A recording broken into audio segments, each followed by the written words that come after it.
How's it going? It's not. It's normal for me to actually mess with my phone before we start here. Tonight's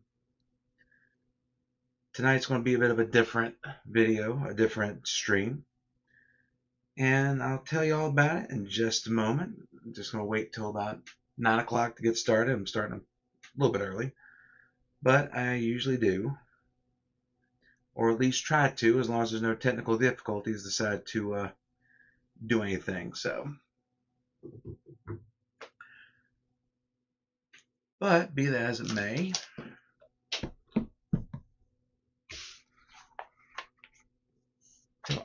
open this up here before we get started. Fresca, not a sponsor.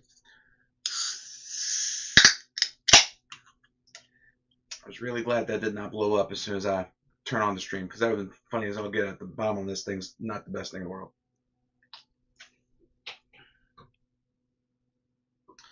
But anyway,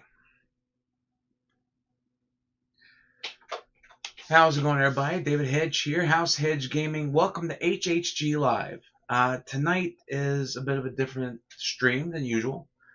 Past several weeks, and pretty much since I started HHG Live, we've been doing a lot of news videos. And a lot of things I've been talking about have been stuff like scalpers and things of that nature. And I was like, you know what? I think for a little while I'm just going to leave the news like that to more qualified streamers. So tonight, we're just going to hang out a little bit. I have some games that we picked up at Gen Con, some accessories we picked up at Gen Con. So I'm going to be here sleeving them up, talking about them a little bit, and talking about other things that have happened in the world of gaming, like new releases that are coming out. I found out one from WizKids I'm really excited about. And we're going to have fun. We're just going to have fun talking about this stuff. And that's what I wanted to do tonight. Because the one thing I wanted to do when we started this channel was to just relax, have fun, share our love of gaming and wrestling. And just looking back on the past couple of HHG lives, really hasn't been like that. So, and we have a lot of stuff getting ready to happen. And it's time to change it up a little bit. So, our HHG lives are definitely live. If you heard the cats playing in the background, we're going to try and do things a little bit more different now.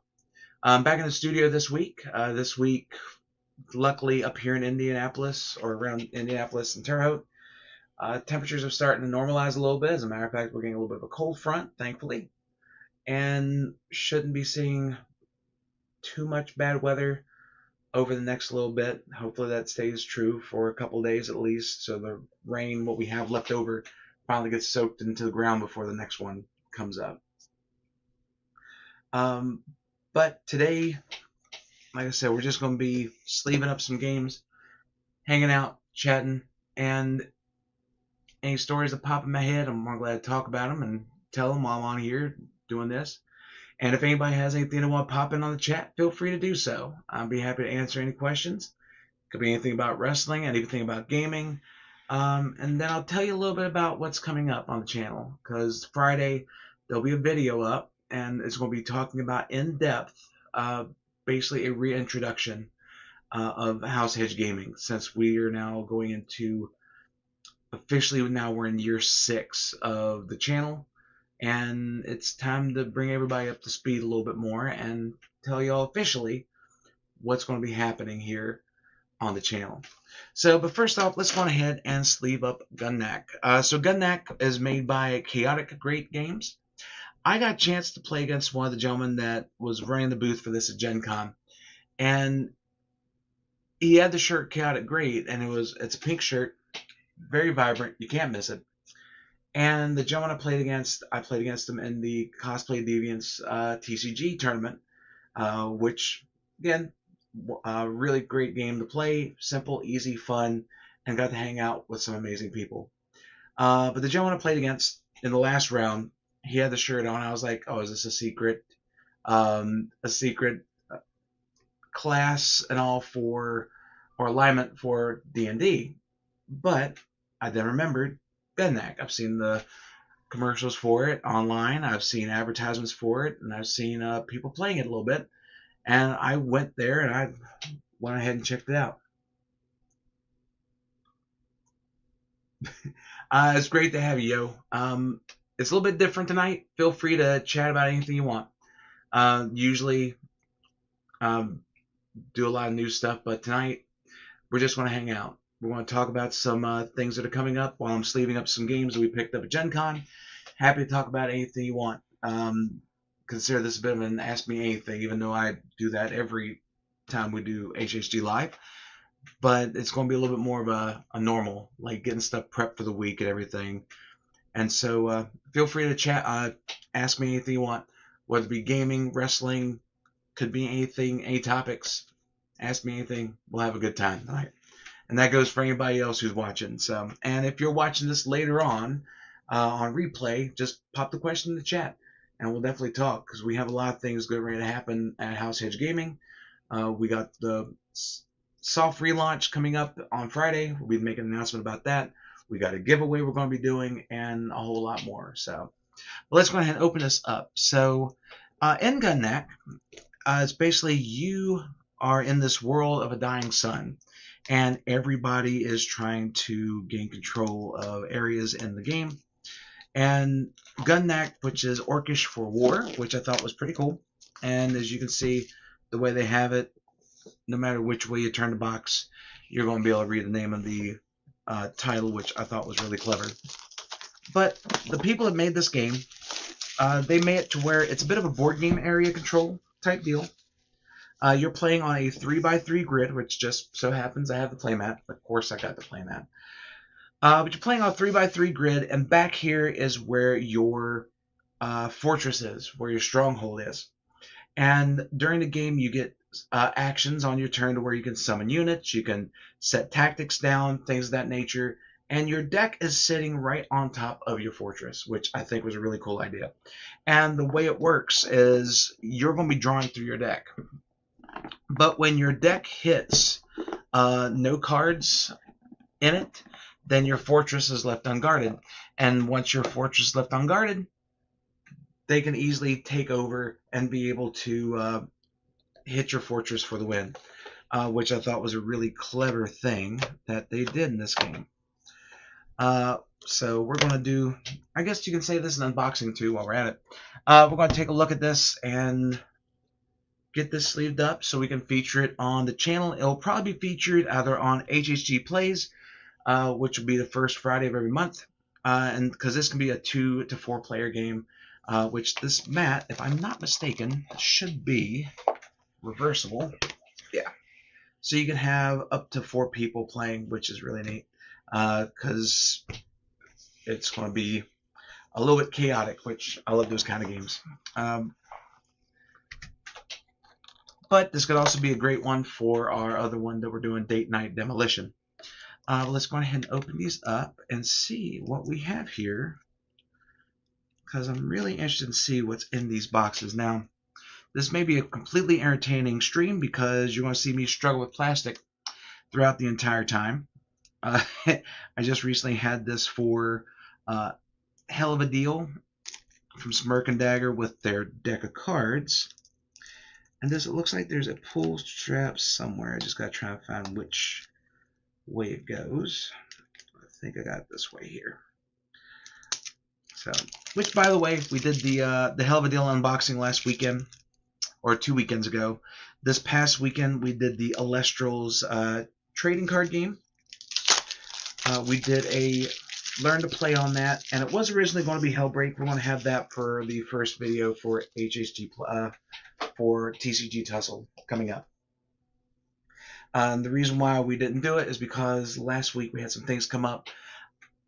I want to do Hellbreak as a game where all of us, where it's me against somebody, teaching them how to play, going through the motions instead of just being able to just go over the rules. But I wanted to do it for Alestrals last week because I'm going to the Columbus Open at the beginning of November. They're doing a really great sale for a lot of their products right now, which I've never really seen too many companies disclose it. If you go to the Alestrals TCG website, you can go to their shop and you'll see that they're having a big sale, one of which they are basically giving away OP kits from the first 2 series.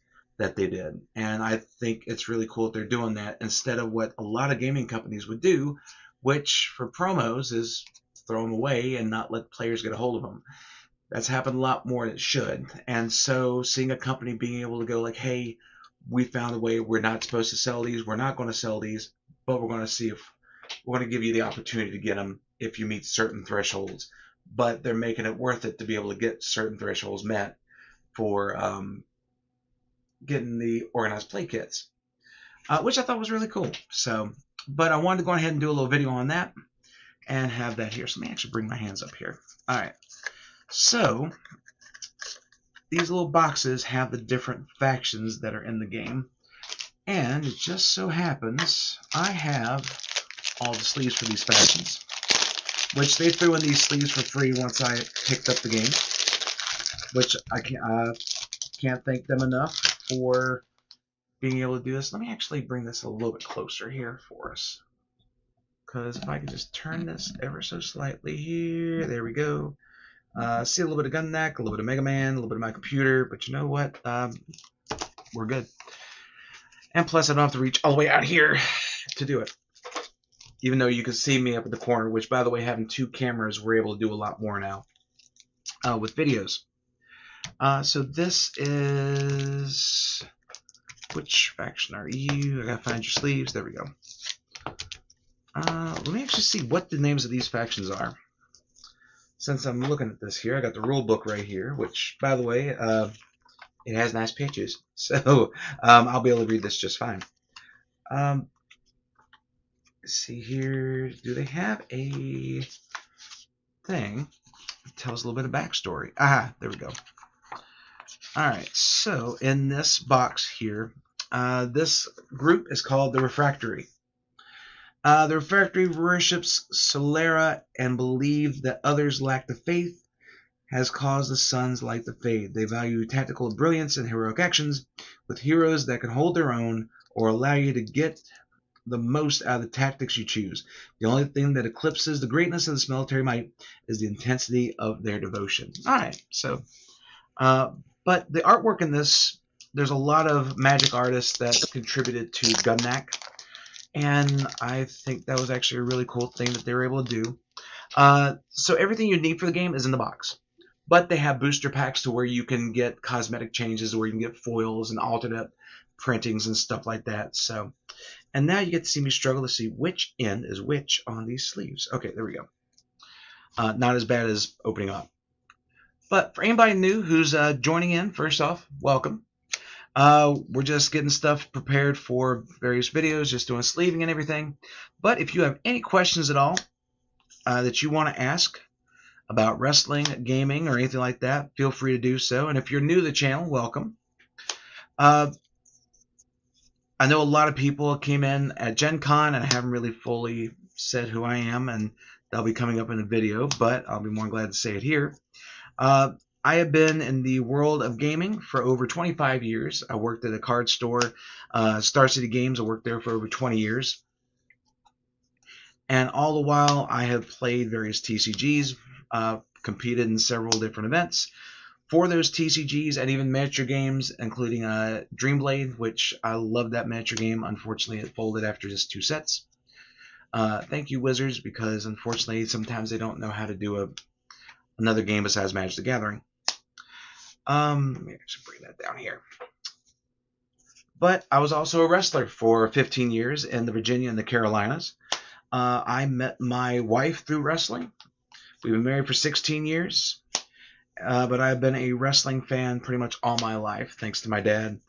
And I've been a gamer for a good part of my life, thanks to my dad being an old school gamer with Nintendo and Pac-Man and things of that nature.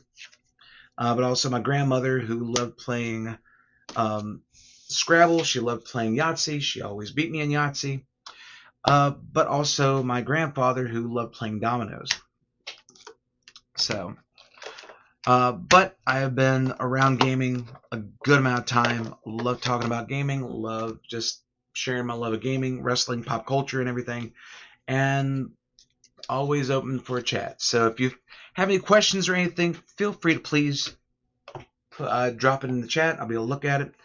and we'll definitely have a good talk. We've had some cool conversations as of late, including various things. One of which I'm still should have it by the end of October. Somebody mentioned in the chat or mentioned in the comment section about me doing a video about TCGs, like ones that are no longer around and what happened to them and how they went away. And so, when we do our relaunch in September, one of the things we'll be doing is, because somebody suggested that we're doing something called the Card Graveyard, where I'll be able to do a deep dive into a card game and talk about the various things about it, what made it unique, what made it memorable, and unfortunately, reason why it's no longer around. Those kind of games I have always been into, because I'm one of those people where I will try any game once, at least. If it's a game I like, I will be more than happy to invest in it. If anything, just get some starters to have to mess around with at home. But if it's something I want to pursue for tournaments, I'll definitely get stuff. So, like, haven't really done it for Magic the Gathering in quite some time, or any card game really for quite some time. But Alestrals, I'm doing that, and I still get Commander decks built to this very day for Magic. All right, so this one here, we got some elves. This is I want to think this is the Shadow Sworn Alliance. Is the way this looks. Yeah, so Shadow Sworn Alliance. I'm glad that the first top card here is the main character that's in the picture. All right. Many disparate cultures and species have reached a tenuous peace, all settling around shards that provide them with magical warmth and power. The Shards Sworn perform best by banding together with heroes and tactics that buff their own fighters, but don't be fooled by their peaceful facade. When provoked, these heroes can deploy powerful and destructive abilities. I can believe that. I mean, you speak softly and carry a really big stick with a really big spear on the end. So, knowing Cyndi, she'll probably want to play this one first because it's elves. I would not doubt that one bit.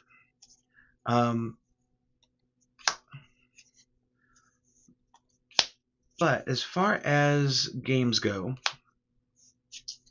I first got into gaming with, in addition to my dad playing Pac-Man, things of that nature, my grandmother with Yahtzee, I was able to get into chess when I was younger, in elementary school and middle school.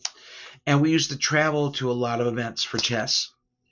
And at the time, there was Hero Quest that was out, which had made a big comeback a few years ago. I think thanks to Avalon Hill doing a relaunch for it. With that, we used to have a friend of ours that would bring a... I take it you just saw the part about the elves, hon? Yeah, this thing has elves and ogres. So I'm definitely going to be losing to it. But we used to go to these chess events. We would pick a room, and we would set up the Hero Quest game. And we would have that game on standby the entire time. During rounds, we would try and finish our rounds. And a lot of us would do 4-move checkmate to try and go like, okay, 4-move checkmate. Let's get back in the game and be able to play. But what ended up happening was it was starting to get a little bit cumbersome. Like that. Yep. I kind of figured, huh? It was getting cumbersome to carry the board game around because it was a big box, like as everybody knows. Even with the remake, they still made a big box. And what they did, a card game came out called Magic the Gathering. And though there was another card game or two that was out at that point, there wasn't as anything big as Magic, because Magic was getting in the big box stores like Hills and Toys R Us, which are not around anymore, but those are the stores that we'd always go to. So what ended up happening was we would ask our parents to go around these toy stores and these stores and just see if we can find anything magic. So we would go to, I remember one night, I think it was 6th grade, we were in Pulaski County for an overnight event. And we spent the entire night running to different stores to try to find Magic the Gathering product. My dad and a friend of mine, Matt Hendricks, we loaded up the car with a bunch of kids, and we were all trying to go to Toys R Us searching for this stuff. And we're like adventure seekers trying to find a treasure. We couldn't find it because at the time, a lot of the big box stores sold out of it. All right, okay, Magic question. I will functionally be a new player over the winter. Any recommendation? Let me try that one more time with actually knowing English. Any recommendations on the easiest and cheapest way to build purchase decks? All right. So it depends on what's around your location and what you're wanting to get into. If you're wanting to get into Commander, there are a lot of great Commander decks you can get that are cheap. You can get them online. A lot of them you can get through places like Card Kingdom, Amazon if you want to go for the older decks. Unfortunately, some stores do raise the price on those, so try to find an MSRP because it still gets me how the price of Commander decks went from like $24.99 all the way up to about $70-$80 now. I try to find them at better deals. Luckily, you can just research that, thankfully. But if you want to get the Commander, that's a good way to do it. There are also standard decks that they have. I think I have like a sample of one back there. Actually, I can show you real quick. So, I want to play games with my nephew who has never played before. They're early teens. Okay, cool. So, let me actually get here.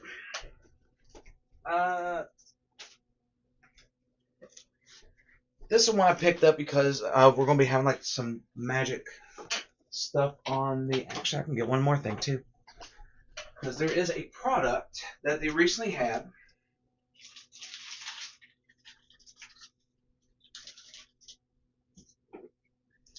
And I don't know if you have a micro center near you or if you do anything on Amazon or anything like that. But they have beginner boxes. They need to do them for in-universe, an inter-universe one, but they have it for Avatar and they have it for the Marvel superhero set. These have everything you need to play the game. They're smaller decks, but you can take the smaller decks and combine them to make a more complete constructed deck that's great for beginners to play. With these, they ended up they give you walkthrough instructions to set up your first game, and they give you the boards and everything so you can have playmats ready to go so you can see where the battlefield is, the graveyard, all that stuff. These you can get, I think the MSRP on these is usually like $24 or $29.99. This is probably the best value because you get everything you need for a new player to start out. We're going to be doing some stuff with these in the near future, but they're really good ways to actually get into the game to learn how to play. Now, if you want to get to where you can have decks that you can take to maybe a Friday Night Magic, this is an older one I picked up from Walmart, but they're starting to do standard decks again. And these, you can find these relatively cheap at, again, on Amazon, Micro Center, which surprised me that it's not a big box, like it's a big box store, but it's not like a gaming store or anything like that, where you can go to Micro Center and they have a lot of things that are actually at MSRP or less for the trading card games. And most of the time they'll have decks like these that come out with every set release. And they're standard decks that are reminiscent to what's being popular in the format at that present time, but they're not going to have the full components for it. It's basically it's enough to get you going to where you can go to a Friday Night Magic and be able to hold your own with those decks. I used to play them back when I played Standard. I just grabbed one of the decks because I couldn't really build anything. And at the time, it was a little bit expensive, like it is now, unfortunately, to build something for standard um, without it being like a bunch of money going into it. To be able to get a deck like this, you spend about, I think they're like 20, 25 bucks, but you can get them cheaper. Just look around. And then when you get those, they're ready to go. They have a 15 card sideboard, 60 card deck. They're complete legal, and you're able to just take them to a Friday Night Magic, have fun. Or if you buy two of them, you can play and step up the next level from a beginner box to playing a standard deck and go from there. That'd be my recommendation. If they still had the Planeswalker decks, where it's like the dual ones, those would be really cool to do. That's how I taught Cyndi. I actually still have a copy over here.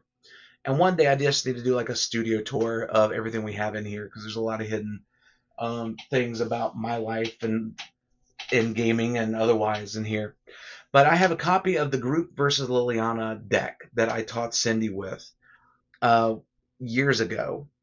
And she whooped me. She played, she was, no matter if she chose Liliana or Garuk, she always crushed me. If she chose Liliana, there went my hand. If she chose Garuk, there went my board. But those were always really cool things. They were a little bit more advanced, but it wasn't too advanced to where you could use them for a new player to play the game. I really wish they had something like that for players today to be able to go, hey, here's these two iconic characters from this set going at it. I think that'd be pretty cool. But beginner boxes and the starter decks, I think, would be the best bet for you. And just do your research because, like I said, some local game stores, they'll try and charge a little bit more, saying that they're going with the market. But the thing is, they can set the market themselves for their own local player base. We have a store, Gone Lucid Games, that does everything they best they can to be able to cater to the local community and keep everything as close to MSRP as possible. Same thing with Low Key Comics and all. They do the same thing for us up here. Full Moon. I've already said my things about Full Moon. A great store in a lot of aspects. Pricing's not one of them. Yeah, like I think the beginner box is probably the best thing to get into Magic the Gathering and get you started on that. So, and then if you want to step into the world of Commander, just look around and see what the best thing is. They're getting ready to do new Commander. That's all. I'm glad you do. I'm glad you have a store that has MSRP on the product. Because unfortunately, there are some stores out there that try to raise it a little bit. But if you have one that does that, support those suckers. Because they definitely earn it and they deserve it. Because if they are able to keep it MSRP so to make sure the players can actually get the product, that's a big A+ in my book. But there's new Commander starters that are coming out soon. I think they're coming out in October. You can pre-order them on various websites. And I believe they are having those prices at, I want to think about 20, I think 25 or 30, which they do a decent job of giving you all the building blocks to go into Commander with those. So that might actually be a really cool thing to actually go into and just go like, hey, this is what I'm going to get for Commander to start out with. And then you can have the building blocks for whatever deck you want to get into from that point forward. So,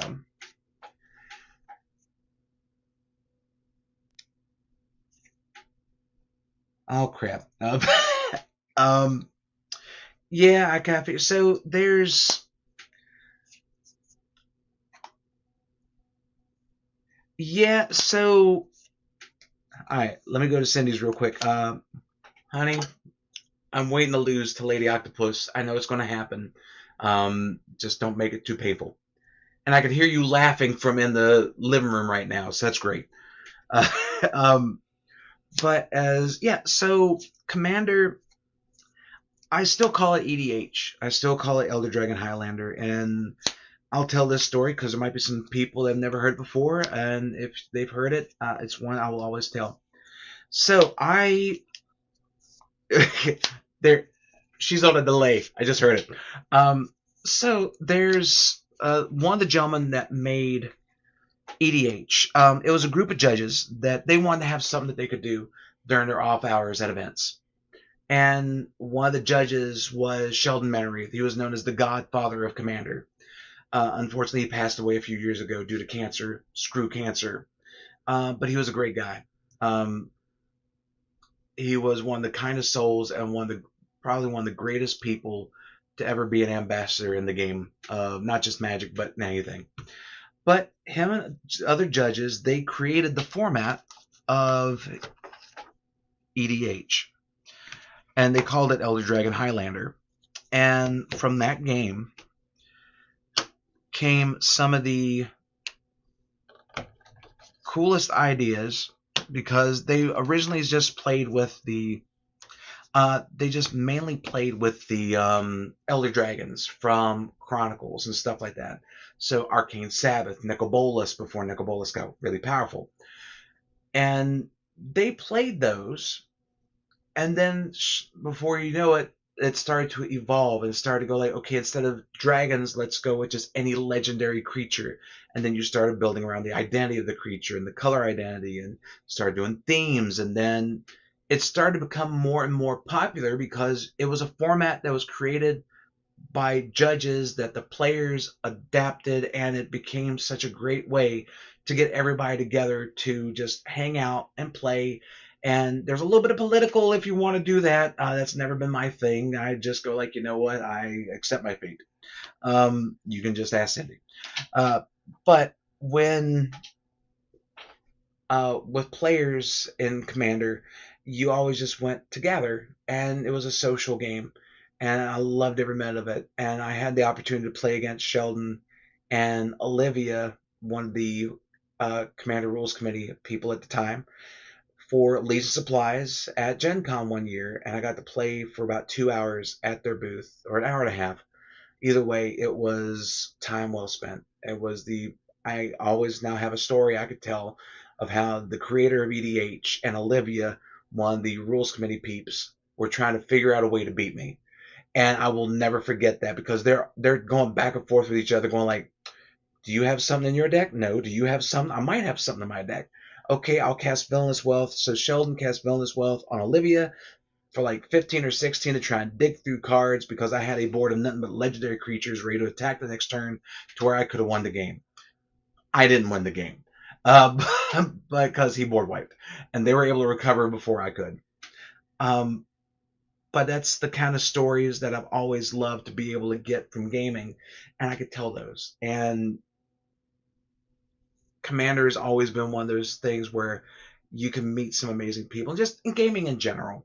Um, I've always enjoyed that, and Sheldon was a really remarkable person who, like I said, unfortunately lost to cancer. But Commander is still going strong to this very day, even though Wizards has gotten a hold of it, and they have done some wrong turns, but they still do some right turns when it comes to the format. And I really look forward to seeing what people can still do with all the new stuff. I mean, if I'm sitting across the table from Captain Picard, and then somebody has Avatar Aang, somebody has Squee Goblin Nabob, or Krenko, like Cyndi, I'm looking at you, and then I have Uncle Iroh, or I have, if I can get a Grant and Sadler deck together for Jurassic Park, I'll definitely work on that at some point.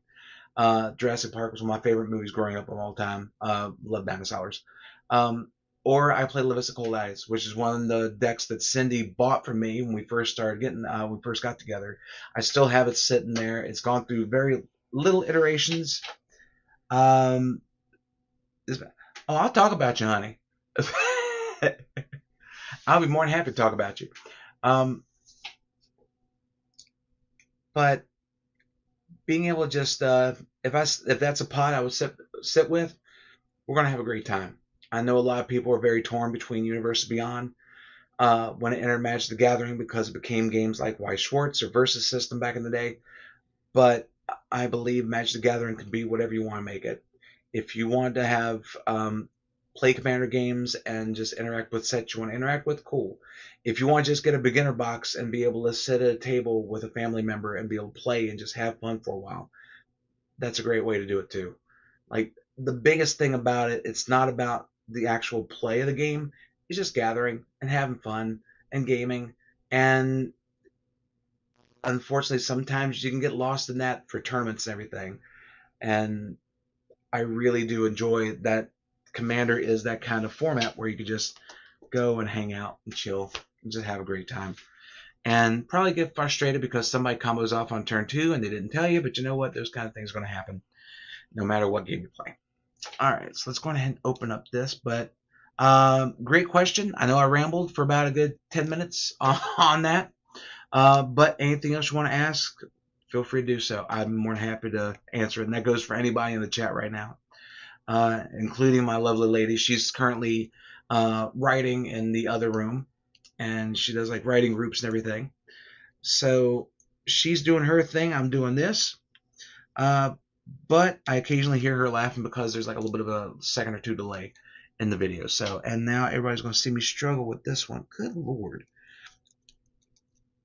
They make these things Dave proof.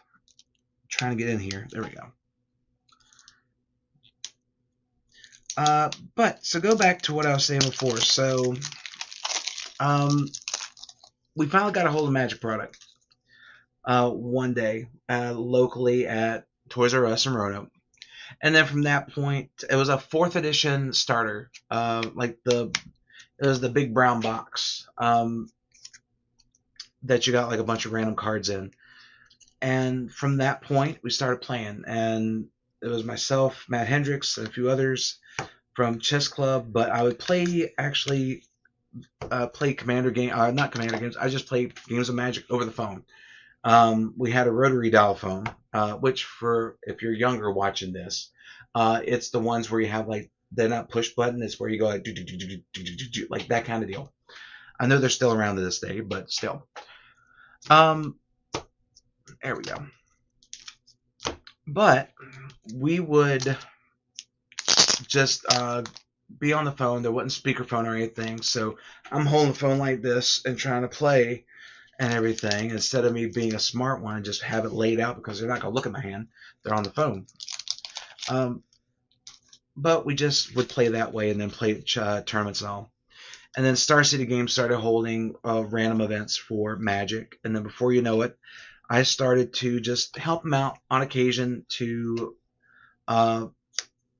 help run events and everything. And then I got hired, and then the rest is history. And I stayed there for over 20 years, helping them out in various different ways. And there's a lot of stories I can tell about that place. And about half of them, people would be hearing me, and they would not believe me at all. But I swear to you, any stories that you hear from me that I tell about Star City Games is true, especially about the colorful cast of players that we had there back in the early days of SCG. And this is before SCG became a major player for a good while in the world of Magic the Gathering. Which they still do SCG Con. They just have their booth set up at Gen Con.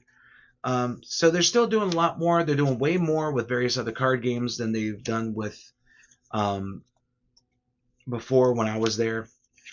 And they used to do just Magic tournaments. They wouldn't go into any other card game, but now they have the SCG Cons where they do Riftbound and Bojack's Battle Arena and Wonders of First and all these other card games.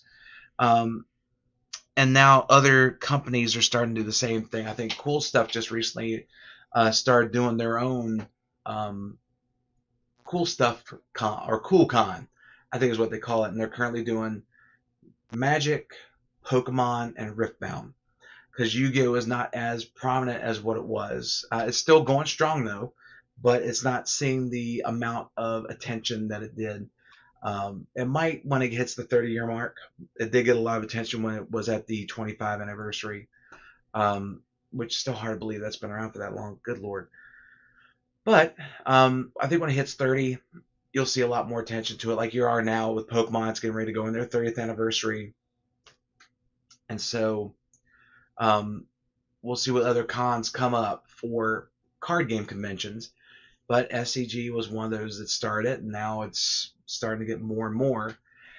And that's one thing about those kind of events, because one company that does it, it's successful and it's special. if various companies do it, it loses that special touch.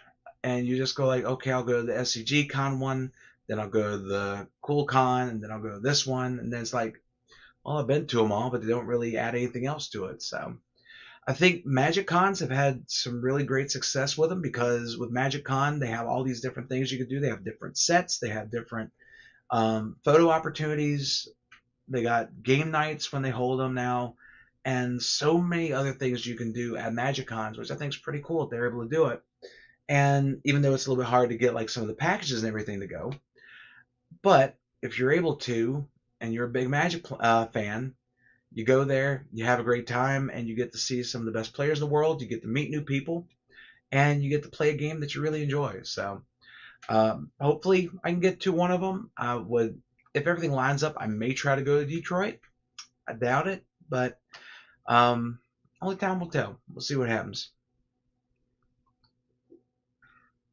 Again, Fresca, not a sponsor. Thanks, Good Mythical Morning, for that one. I'd take from several places, and as the old saying goes, if you take from one, it's stealing. If you take from multiple, it's research. All right, so we got those sleeved up. I think these are the extra cards that you can put in here and just add to the decks, but those are the base ones for right now. All right, so let me go ahead and just put these in here, and then I'll go ahead and open this up, because I'm going to need this to probably store the other decks. But yeah, so gaming, I have been able to do so many cool things in the world of gaming. I was one of the first people when Star City started setting up at conventions like Origins and Gen Con. I would always just go like, let me go. I would do anything I could, because I wanted to go travel, and I wanted to see these bigger events, because we never really had anything like that in Roanoke at the time. So at one point, it was just me and the owner of Star City, Pete Hofling. We traveled to Gen Con, or I believe it was Origins Gen Con. It was one of the first ones.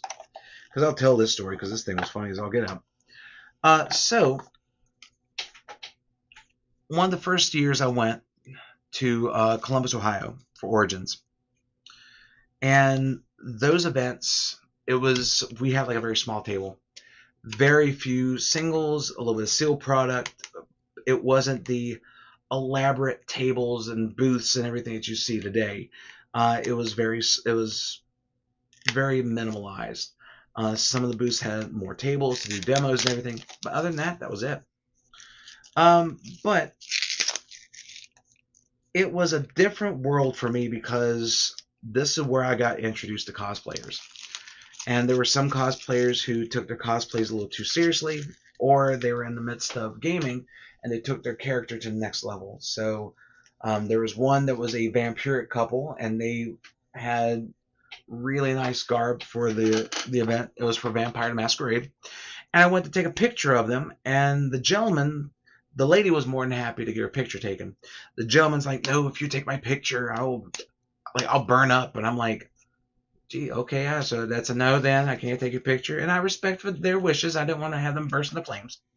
And so I left, which was fine. Later on, there was one game that was going on, and they had the hallway divided. And it was the United States, Germany, and I think it was Russia. That was the other one. It was like a war game that they had set up. And I was trying to go from, as you would, just down the hall from the United States to Germany. And somebody stopped me. They're like, hey, hold on. Do you have a passport? And I'm like, I don't have a passport with me. I think I left it in my pants back in Russia.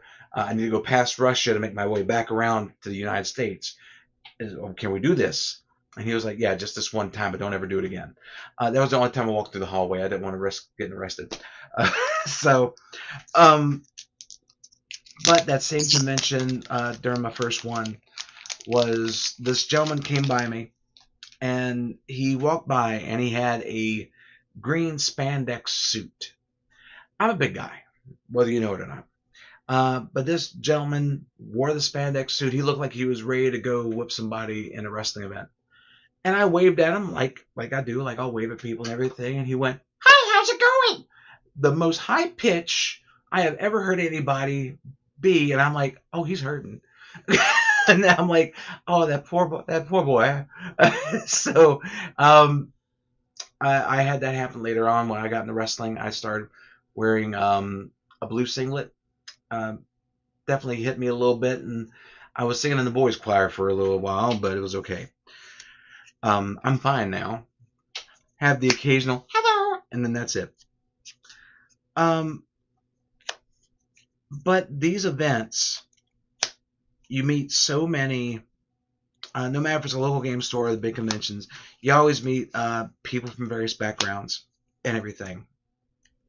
And that's what I've always loved about gaming. And you just see the camaraderie and the good and the unexpected, a little bit of weird, mostly in a good way, come through. Which, by the way, everybody who's just been joining, welcome. If you have any questions about gaming, wrestling, anything like that, feel free to pop in the chat. I'll be more than glad to answer them while I'm doing some sleeving here of Gudnak. And I got some Dice Throne stuff I'm going to sleeve up here. Probably on here about another 20 or so minutes, but if people have questions, I'll stay on here as long as people start asking. Happy to do it. Which, by the way, I know I say a lot. Don't do like How I Met Your Mother in the show where like you drink every time you hear you'll have to go to the bathroom real quick, so give you fair warning. So at the conventions, like I was saying, you run into various people that from all different types of backgrounds. There's a game, UFS, which still goes on this very day, but it's gone through various iterations. I think right now it's called Universe. And Universe is it's a fighting game where you and your friends take on the role of a certain character, which is always a good thing. It's very similar to... let me think here. Can I actually take this out? If it's no, that's okay. I'll figure it out. Yep, you're gonna see me shake a box now for a minute. There we go. I did it. So UFS originally, when that started, it was with a company called I want to say Sabretooth Games, which Sabretooth Games also had a Warhammer game, a card game. And the Warhammer card game is the first one that I can really recall that had a check system where you played something, you had to do a check to make sure that you could play it because it had a difficulty level. And because every card you played got more and more progressively harder to play because they didn't want you to combo off and just go completely nuts. But UFS started with Street Fighter and everything. And of course, they had M. Bison. I love my villains. So I got a chance to play the game. And it was myself and Sean, and what they did was a sealed event. You got several packs, you open them up, and then you got to choose which fighter you wanted to be. So I chose Bison, as I would. It was one of the reasons why I wanted to get in the game. And this was when it was at Gen Con, one of the early years, because it was when Gen Con you had these side rooms for the gaming. So you didn't have the big, gigantic gaming hall that you have today. You had all these different companies, the TCGs and all would have a small area, a small room that they would be able to put players in. So we were in this room, and there was this nice couple that I met from Russia. And I got a chance to play against the wife of the pair. And she was all dressed up in black. She had a corset on, very tight corset. And I'm a young boy. Need I say more? So we're playing the game. And we're having fun. And I ended up, I opened that up before I needed to. I got to open up the other thing. So I ended up winning the game for the tournament. And she looked at me and she was like, good playing. Yeah, I was like, yeah, it was a great game. I was about ready to go out and get a breath of fresh air. And then she looked at me and she was like, play another game with me. And I'm like, well, I was going to go get some fresh air. And then she went, please play another game with me. I have boobs. As a young boy, I had two options. I could either go get the fresh air, or I can stay because this lady at the time had a very convincing argument for me to stay. And as a young man, I stayed and played another game. But we got a chance, Sean and I got a chance to talk to her and her husband and everything, and how were playing games for a while, and they just got into UFS like we did at the convention, which was pretty cool. But it's a lot of those kind of interactions I've always enjoyed, and I will always reminisce about those. Until people tell me, hey, I don't want to listen to your stories anymore, which I haven't heard that yet. I know my wife's heard all these stories numerous times, but every time she gets a chuckle out of it. And until she doesn't laugh, I'll keep saying them. But with gaming, I think one of the things, gaming definitely helped a lot of us out during COVID. I know it did for Cyndi and I, and for a few of our close friends. Because COVID definitely was a struggle for everybody. Second comes this plastic on this last thing deck. Sorry about that. But during COVID, a lot of people started getting into the card games. Some people got into them because it was collectability. They bought boxes left and right, and they were selling them, and they were making money and everything, and they had excess money because of either they were on unemployment or they were making a lot of money because they were necessary workers. And so people gathered around the table or gathered around their screens a whole lot more during COVID because we won all a sense of normalcy. And I like it that the gaming community, we were able to just get together either through streams or through various apps that we were able to download so we can communicate and play games. There was one made for Magic the Gathering by fans, and Wizards went, we're going to have that now. And they still use that to this very day as a client so people can play Commander online. But we had a close group. We had just a few friends. It was Cyndi and I, Joey, Sorrel and Wesley, Chloe, and one or two others that I feel bad because their names are slipping me right now. I'm getting old. And if I just say a random name, that's because I remembered them.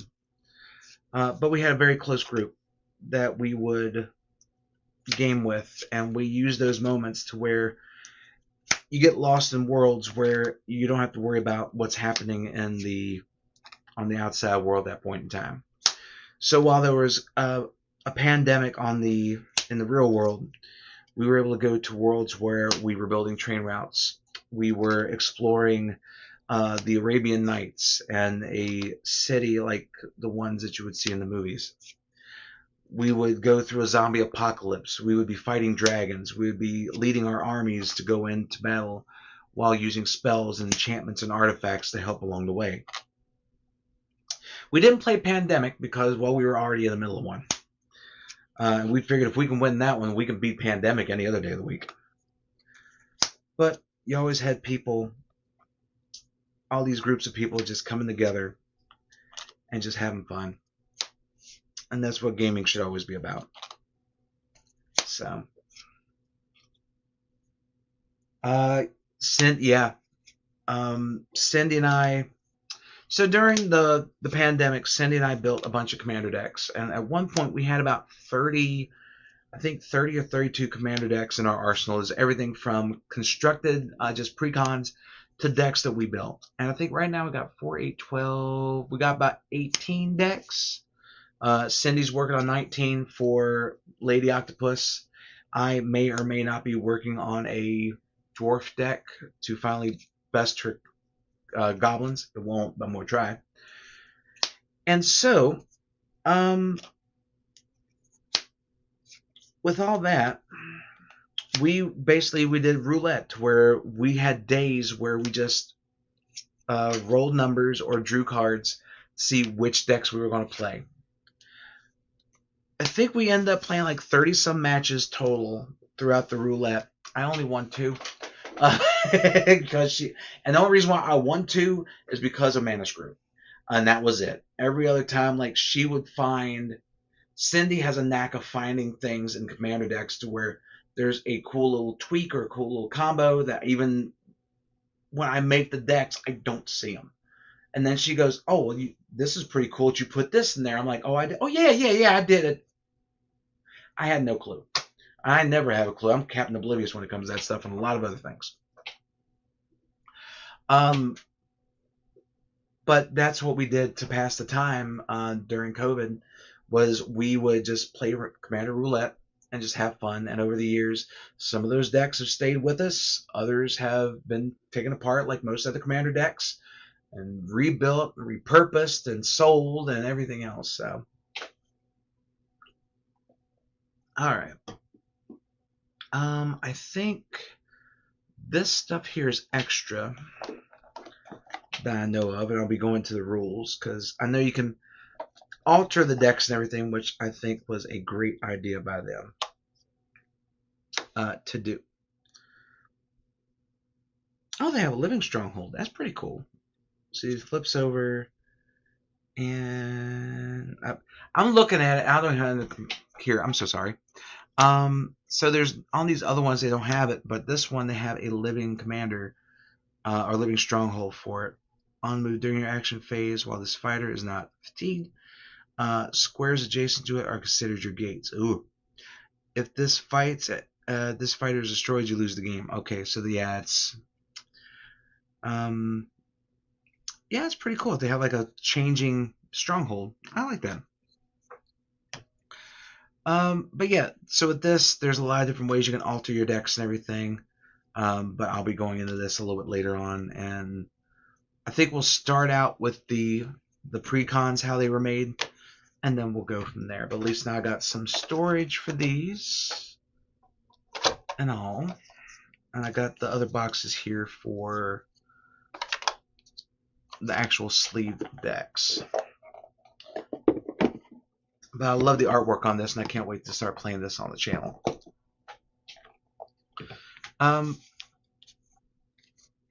But yeah, we did that, and I know a lot of people were doing other gaming and everything, and all of us, we were just trying to figure out ways to keep some sort of normalcy during unprecedented times, and may we never have to live through that again. But if we do, at some point, which hopefully we don't, we'll all get through it together, because especially us gamers, we're a different breed. We always come together for each other when needed.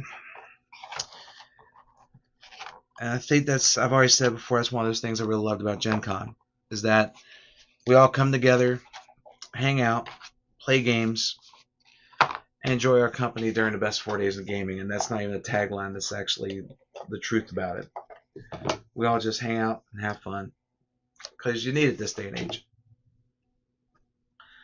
Okay, so that is sleeved up.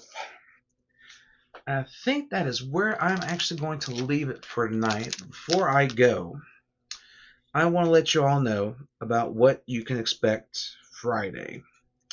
So, Friday, I'm going to be, or tomorrow, because I've been writing a script for it, which I don't really do scripts. There's a couple I'm working on, because there's one thing we're going to start doing on the channel for the card graveyard. I got to write down notes, because even though I can remember some stuff, I need to make sure I can reference it, because there's some stuff we're going to be getting into for the first video for that series, which at the start will be a limited series. I'm going to need as many notes as I can, because a lot of stuff went down for both.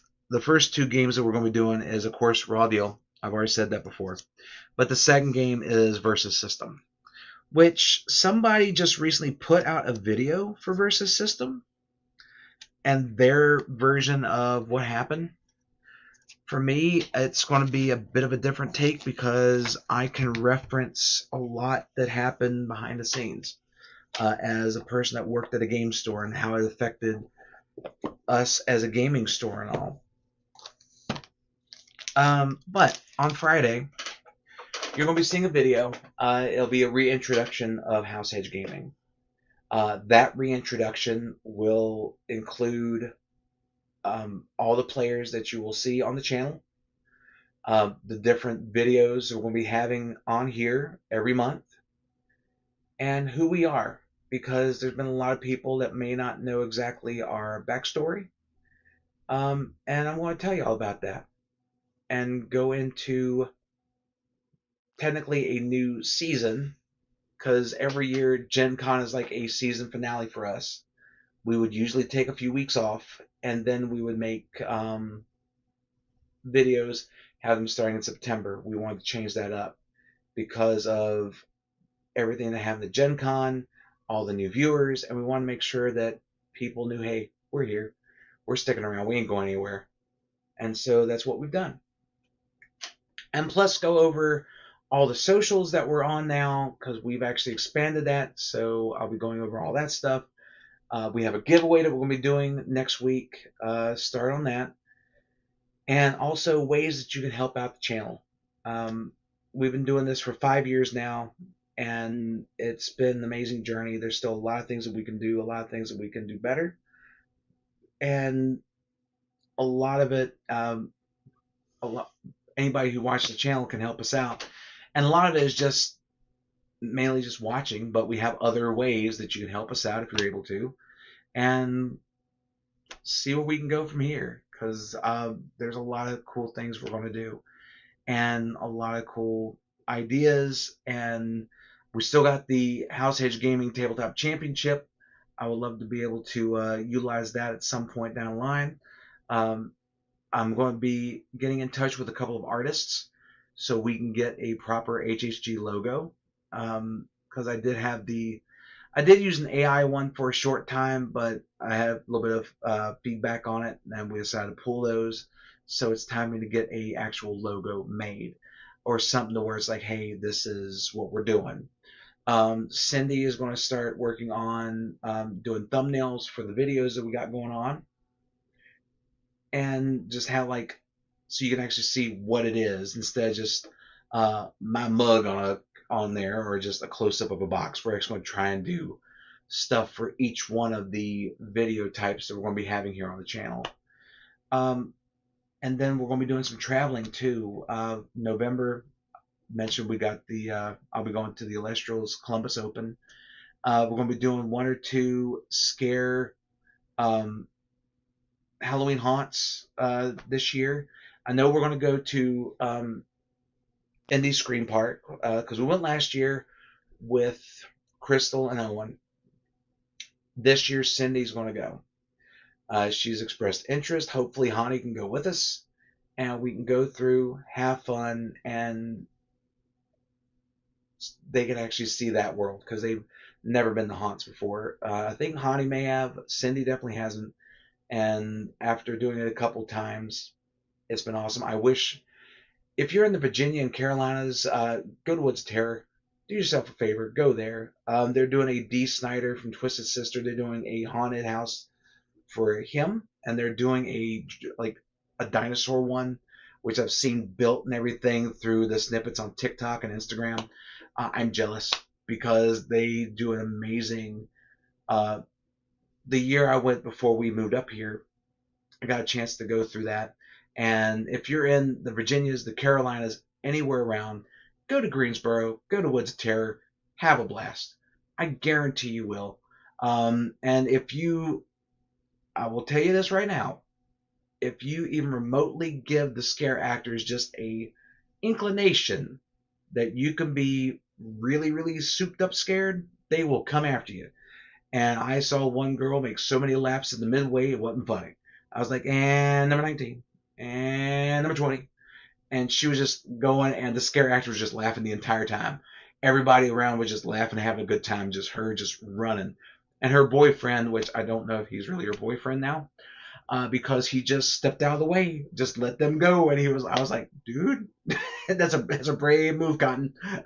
Let's see how that plays out later on. But I think that's another thing too, is like, people that go to those kind of events, go to the haunted attractions and goes to the horror conventions and things of that nature, they're along that same vein of gamers. And even there's like a lot of crossover, because there's so many different horror games in the world of gaming that people can play.